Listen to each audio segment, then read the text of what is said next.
तोंडात टाकताच विरघळणारी, त्यानंतर मुलांची रोगप्रतिकारक शक्ती वाढवणारी, हाडं बळकट करणारी अशी ही सर्व गुणसंपन्न रेसिपी आहे.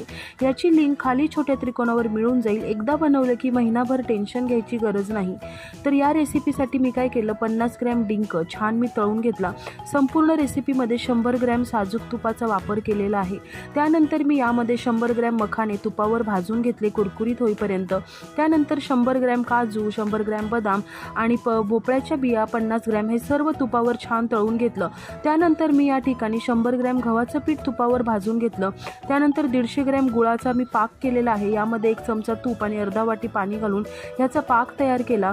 त्यानंतर मी डिंक बारीक करून घेतला. डिंकामध्ये गहू पीठ जे भाजलेलं होतं ते, मखाण्याची पावडर आणि सर्व ड्रायफ्रूटची पावडर एकत्र केली, खसखस घातली.